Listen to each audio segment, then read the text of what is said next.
Eyes of the Soul, y'all. Ain't no hashtag with Marcus J. Live from the Den, Legacy Internet Radio. We appreciate everybody that's still listening to us. Thank you to those folks that are listening to us on TuneIn, and thank you to those folks that have hit up our website of www.legacyinternetradio.com, and of course, special thank you to those folks who are checking out the replays of the show on YouTube. I meant to get this comment in a while ago.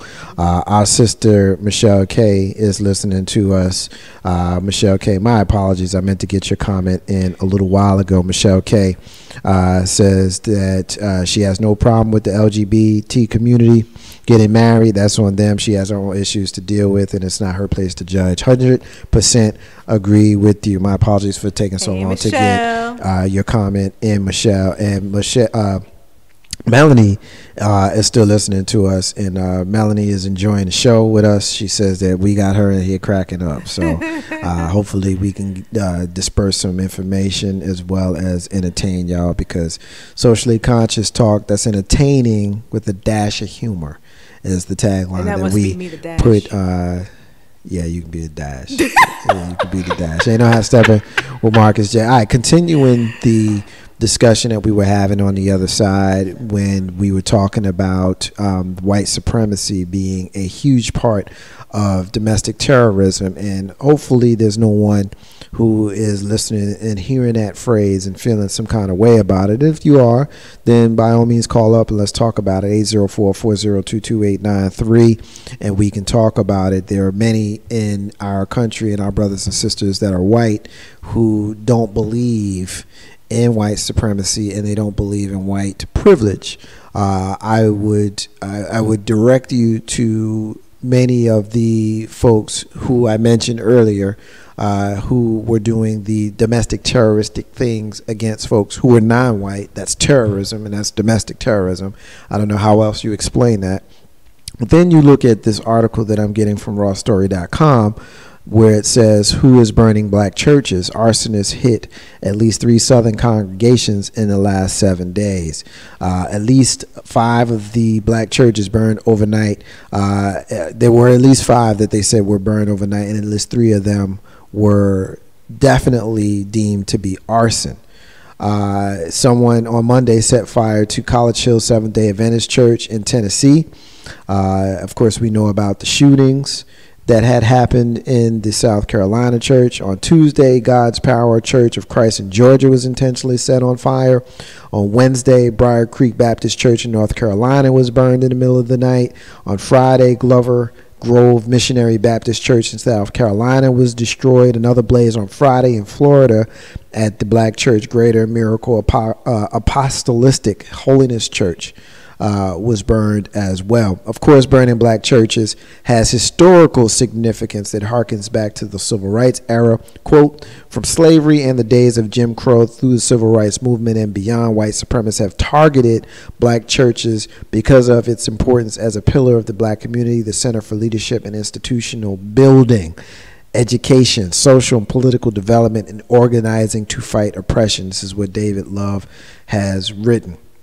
And so I want to bring you guys back into this and get your thoughts on it. Joe, SY, what's your thoughts? I mean, are we crossing a line on Ain't No Half Steppin' with Marcus J by discussing the probability that white supremacy not only exists but is very prevalent in our country? Now, there's no disrespect to, as they say, good white folk. But if we say that there's some good white folk, we have to be honest and keep it 100 and not half step and say that some of them act a damn fool. Yeah. Just like some of us act a damn fool. There's some bad black folk too, but we ain't talking about us right now. We're talking about them with the terroristic acts. So what's your thoughts? No, we're not crossing the line, Marcus. It's sad to say, but some of us, when I say us, I mean black folks, we need to be reminded that they're out there.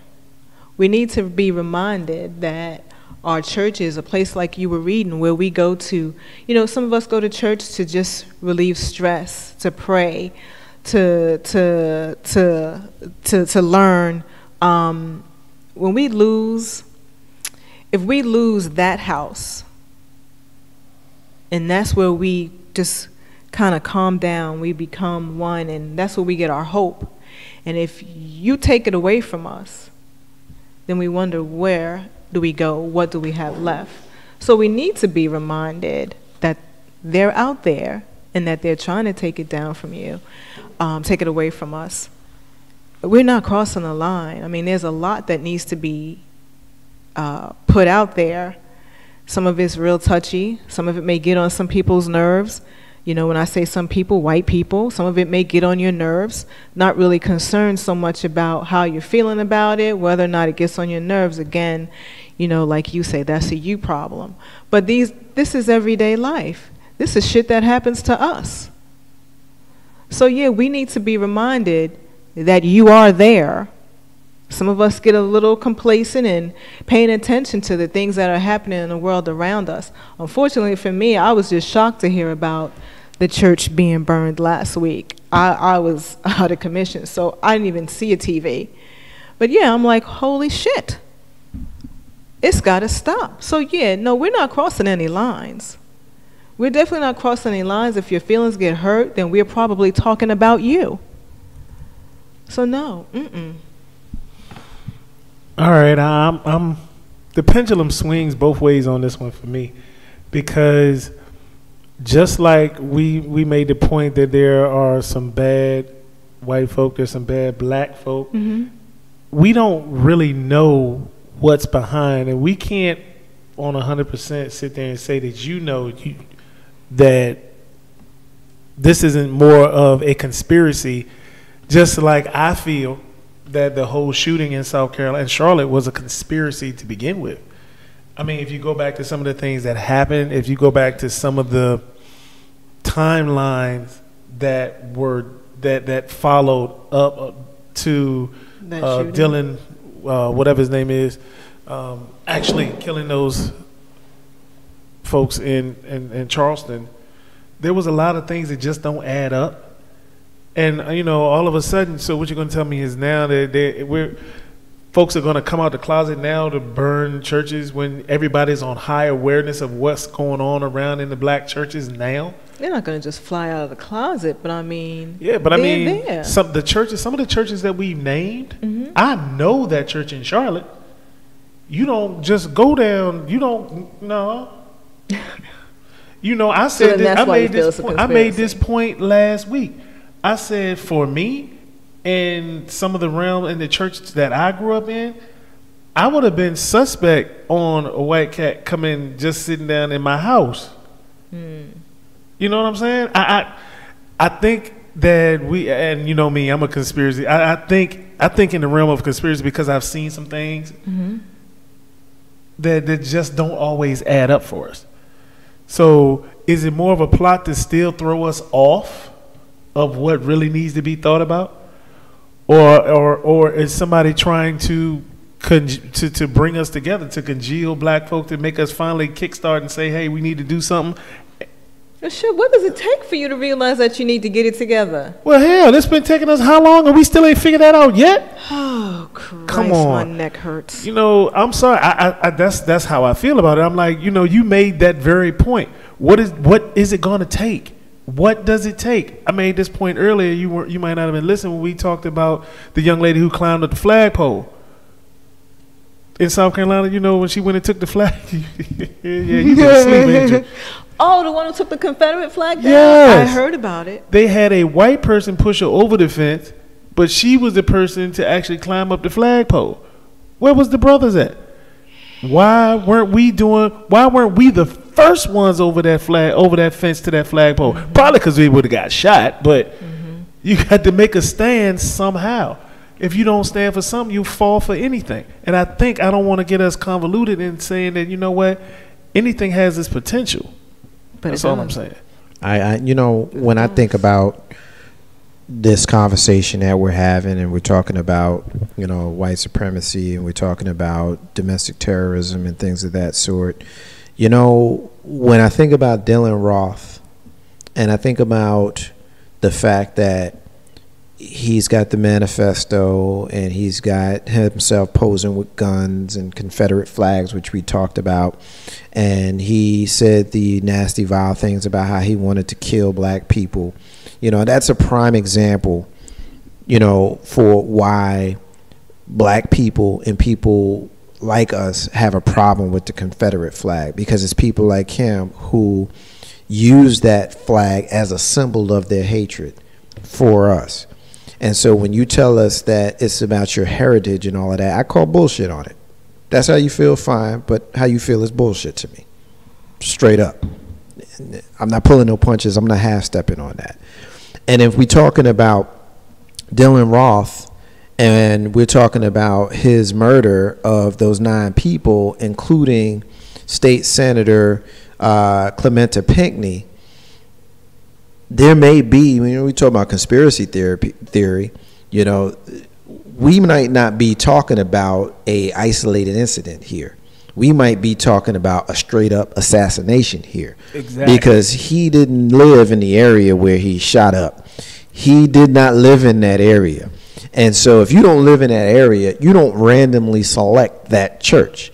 That church was selected for a reason. And there's reports that when he got there, he specifically asked the people he came into in contact with, where's the preacher? Where's the pastor?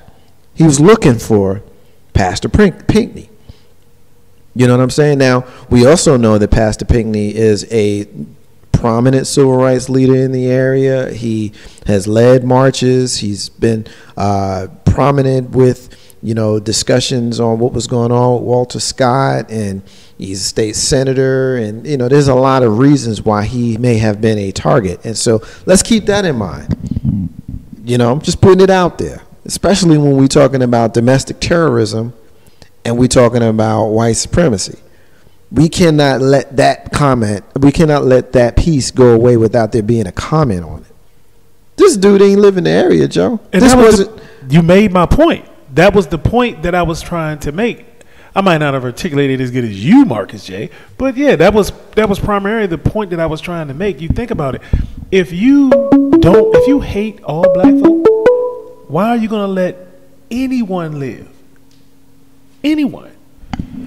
Ain't no hashtag on Marcus J, live from the Den Legacy Internet Radio. Getting a caller. Caller, you on the line. What's your name?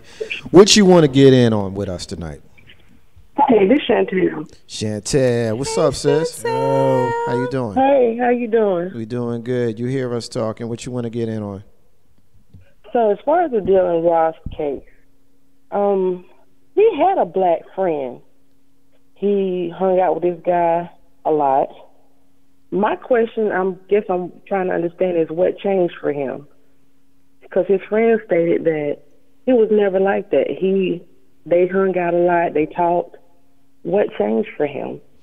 Well, it could have been anything, but we also know that he had a roommate who knew what he was planning on doing, and his roommate, you know, lay quiet. And we also know that he may have been planning this for as much as 6 months or more. And so I'm unfamiliar with the black friend who didn't know that he would do this. You know, I'm unfamiliar with that, but I do know about the roommate who knew that he was a nut and didn't say nothing. Yo, is the roommate locked up too? That's accessory after the fact, if I remember my law correctly. I don't know. He's not locked up from what I'm understanding. I don't know, Chantel. What else you got? What else you got for us? And that just really bothered me, because I'm really trying to understand. Hate is not something that you're brought up with. That's something that you are taught. Right.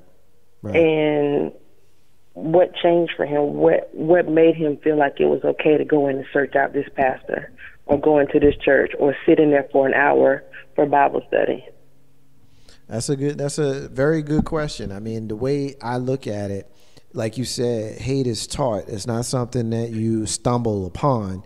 You know, you got to learn it from somewhere. Like I said, I'm unfamiliar with his black friend, you know, but at the end of the day, we also know that some folks can be fakers as well. And so he made the kind of hatred that he had is not the kind of hatred that you develop over 6 months or a year. You know, so I don't know how long ago. He's only 21, so I don't know how long ago he had this friend that you're referring to. I don't know how young he was, and I don't know how credible his friend would be if he didn't see any racist tendencies. Because, like I said, I don't see, Chantel, how you can be that angry, that you have that much hatred in your heart and in your soul, and have you just stumbled upon it in recent years. You know what I'm saying? You understand what I'm saying? Mm-hmm. Yeah. I wonder, could he been goading this person, trying to get as much information as possible? I don't know if he was trying to get the mannerisms, trying to get the ins and outs of a black church. I don't know. There's so many questions that could be asked. It could be. It could be anything. I know that, there were several, white supremacist groups that he cited that, were his foundation and that he looked to, that gave him inspiration to do what he did.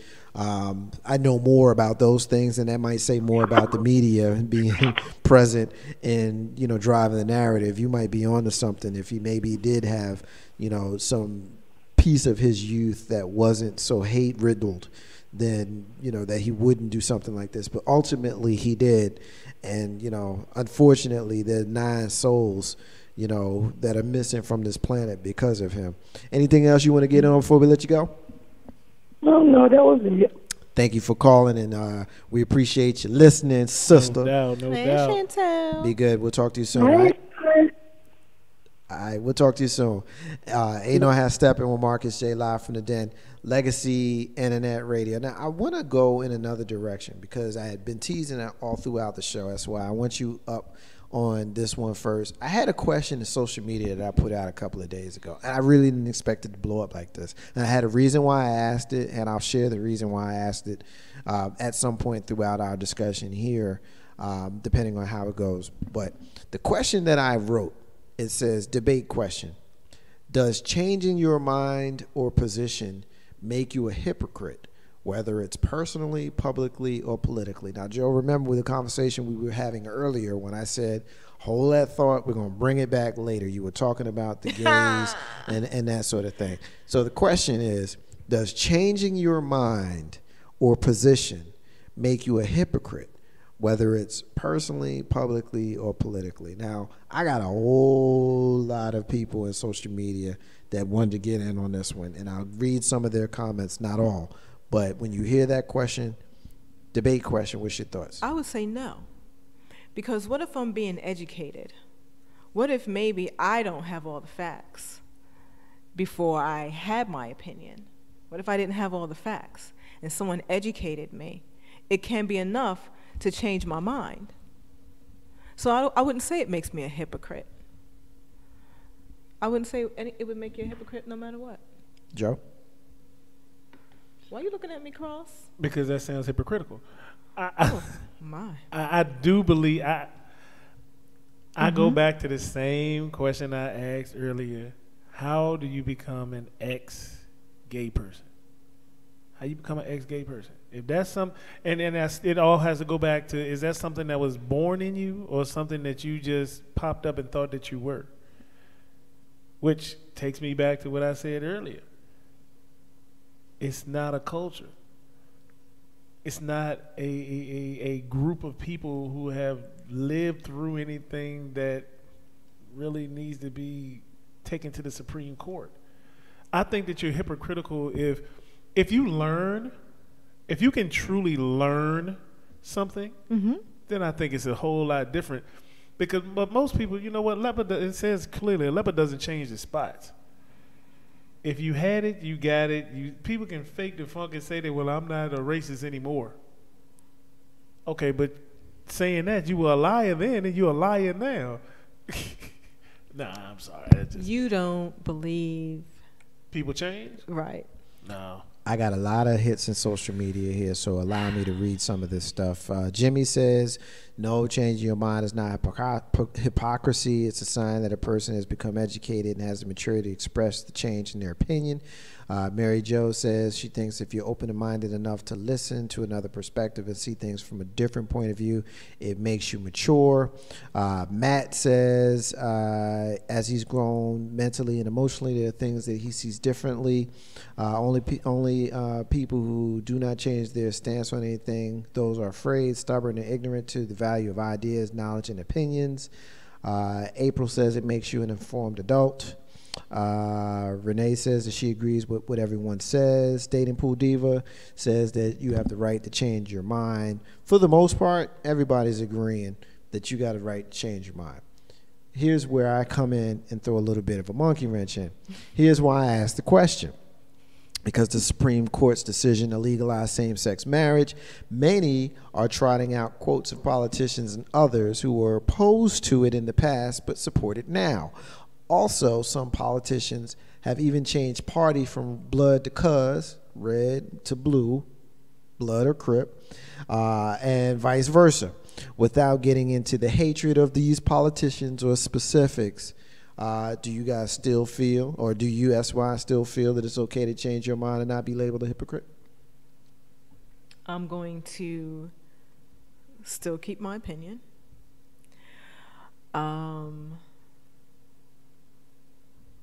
In this instance, it may make some people a hypocrite, but it doesn't change my mind.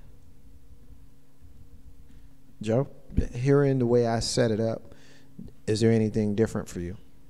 No, nothing changed. I mean, politics is what they are. Politics are nothing but born liars to begin with. And think about what you did.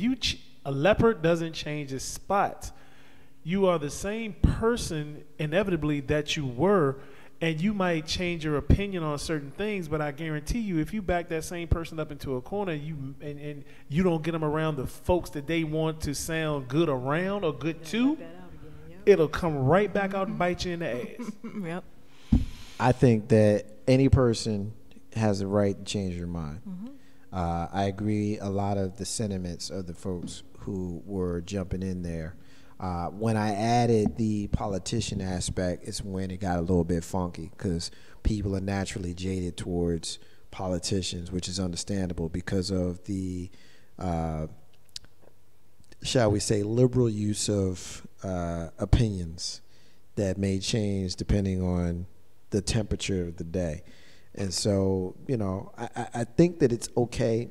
I think that it's wise to reassess your position on certain things. And I guess the main reason why I brought this up, because, a lot of the folks on the right were pulling out quotes of Barack Hussein Obama when he was campaigning. He was against same-sex marriage. He had several quotes that were directly attributed to him where he states that marriage is a union between a man and a woman. And obviously he has changed his position since he's been the president. And, he viewed the ruling last week by the Supreme Court as a victory, as displayed by the rainbow colors at the White House and others. And so I guess I understand the folks who feel jaded, who are jaded with regards to politicians, but I think that it would be wise for any person to potentially reassess their position if given more information, if given a different perspective, and quite frankly, just growing up and knowing more stuff than you did before can give you an opportunity to change your position. As far as what we were talking about, Joe, and what you were saying, as far as a person being formerly gay, used to be gay, I don't know about that. I don't know anybody who used to be gay versus someone that used to be straight and became gay. You know what I mean? Like, I don't know anybody that, was gay and then became straight. But see, my response to that is the same as my response was to the hypocrite question. Because, and I don't think that you're a hypocrite in your sexuality. That's not what I'm saying. But to utilize the same kind of thought process, if you decide, you know what, I don't like men's no more. I like women. You like men's? You know what I'm saying? And so if you are that guy, then you get to be that guy. Now we find out that guy was full of shit. He was full of shit. Specifically that guy, he was full of shit. But I guess I kind of understand where you're coming from, Joe. I don't know that I agree or disagree with you. I don't know. It's one. I mean, a lot of times we have these discussions. We feel like we have to be definitive in our position or and what we say. This one, I'm not definitive. I don't know. I don't know if it's okay. I got a question on that. It was Donnie McClurkin, right? Correct. Was he gay before? Was he gay, let's say, all his life? And when did he change? Did he change after he was holy, or has he been in church all his life? The information that I read was that he was molested as a child. Okay. And that caused a click or whatever. I don't know how you want to personify that. Because I mean, like I said, I don't know. I can't sit there and say, but to come out and say that you were gay, how do you not be something that's not something that's a part of you? If you're a racist, it's a part of you. That's what I'm saying. If you're a racist and it's part of you, and if you're gay and it's part of you, and something happens that teaches you a lesson. I'm going to grab at if you're a racist and it's part of you. You've been a racist all your life. Mommy and daddy, that's what they taught you. And then when you were able to think for yourself and go against the grain, if you could, probably after adulthood, and you've realized people are people. You're no different than me. I'm no different than you. You're not better than me in the slightest bit. Then maybe that might trigger a new thought process. So, my parents are this way and I was raised this way. But as I got older and realized the wrong in what I was being taught, it can be in that instance. And as soon as somebody I know they're going to go after him. As soon as somebody cuts you off and they black, you be like, oh, that. Well, see. That's a different story. Okay. Michelle K is glad to see you back. Okay. Hey, Michelle, thank you. So, one portion of this came from I got a text or email actually on Dylan Roof's black friend says that he wasn't racist. This was coming from BET.com. We looked it up, Chantel. We looked it up. We got it right here. At least one black man who considers Dylan Roof a friend insists that he saw no signs of racial hatred in him in the days leading up to the Charleston massacre. I don't feel no different than I felt about him before he did this stuff. Christian Scriven, 21, told the BBC about Roof, who is being investigated for shooting to death 9 people during Bible study last week at the Emmanuel AME in Charleston, South Carolina. Who's to say that Dylan was in his right mind? So now the dude was crazy. Well, so then what the hell did they say in the church that made you flip your lid? I don't know. But it also said that here, almost immediately following the heinous killings, a white acquaintance, Joey Meek, contacted the FBI and told reporters that Roof, also 21, was looking to start a civil war. He said in weeks preceding, he and Roof drank vodka together while Roof complained that blacks were taking over the world and that someone needed to do something about it for the white race. And that came from CBS News. I don't know. I don't think it's relevant. I honestly. Does it really make a difference? Yeah, I don't think it matters. I mean, I respect, his friend for having his feeling about his friend. But I think Dylan Roof's actions and his display says more about what his feelings were than what his friends feeling about never having seen Maybe it. his friends felt the same way. Once again, you make that statement, and we go back and saying that those things are not authenticated yet. A racist manifesto is not yet authenticated to be Roof's has surfaced via the web, registered in his name along with photos also unauthenticated of him posting a Confederate flag. But those photos are photos of him. I mean, come on now. We know we're not going to do that because we know Photoshop is a wonderful thing. You can put my head on Arnold Schwarzenegger body back from 1962 when he was sitting there all buffed up, Fair enough. I can tell you it was me. I can dig Let's be real. We know that government Right. can do things. So let's. I hate to be devil's advocate for somebody. If he did this, then I still can't judge him. It's not for me to judge. He'll get his penance when he get his penance. Now, I feel for the families and stuff like that. I agree with the sister of one of the persons who was killed. She said, this was her quote. She said, "It's not up to me to judge him. I'm just not there and forgiving him yet." Which means to me, like I said, everybody has to play. You have to play your role for as mad as we get about what Dylan Roof supposedly, what he did, and the alleged meaning behind what he did. If we're not doing anything to step up and try to change any of the things that are going on, then what can you say?